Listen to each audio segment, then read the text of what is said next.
Hello everyone, welcome to another mini blog. তো সকাল সকাল স্নান টান করে রেডি হয়ে বসে গিয়েছি ভাত খেতে। তো ভাত খেয়ে পুরোপুরি রেডি হয়ে বেরিয়ে পড়েছি কলেজে যাওয়ার উদ্দেশ্যে। আজকে হচ্ছে আরেকটা ইন্টারনাল এক্সাম আছে আমাদের।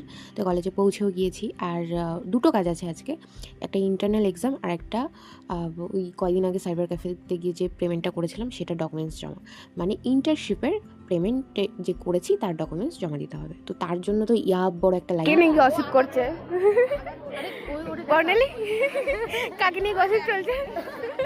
আমরা বিয়ে বাড়ি এসেছি, পেছন থেকে দেখিয়ে দিলাম। হ্যাঁ, মানে কলেজ থেকে স্টেশন পর্যন্ত একটা লাইন, এরকম টাইপের লাইন হয়েছিল। যাই হোক, মানে ভালো, মানে পুরো গেট পর্যন্ত একটা লাইন হয়েছে। আর ছেলেদের তো বাদই হলো না, ছেলেদের ওই দিকটা লাইন আর মেয়েদের এই দিকটা লাইন, মানে গেট পর্যন্ত একটা লাইন হয়ে গিয়েছে। আর ছেলেদের ওই দিকটা পর্যন্ত পুরো অনেকটা পর্যন্ত গিয়েছে। বাট যখন স্টার্ট হয়েছে ডকুমেন্টস জমা নেওয়া তখন অনেক তাড়াতাড়ি হয়ে গেছে। তো তারপরে চলে এসেছি এক্সাম হলে। আমাদের minor exam philosophy, internal exam ছিল। তো এক্সাম দিয়ে তারপরে বেরিয়ে পড়েছি। আর আমার একটা বান্ধবী ঠাকুরের ছবি নেবে, তো ওদের বাড়ি অনুষ্ঠান আছে, তো সেই জন্য তো সেখানে এসেছিলাম। আর এখানে এসে আমার একটা ঘড়ি পছন্দ হয়েছে, মানে অপোজিট সাইডেই ঘড়ির একটা দোকান ছিল, সেখান থেকে ঘড়ি নিয়েছিলাম। তো সেটার ভিডিও আর করা হয়নি। তারপরে তিনজনে ফ্রুটি খেলাম। তারপরে এই যে অটোতে বসে একটু গল্প করছি, মানে হাজার রকমের গল্প তো থাকে। তো ভিডিও অন করলে ও ফোন অন করে। যাই হোক, তো ভিডিওটা এতটাই, বাই বাই।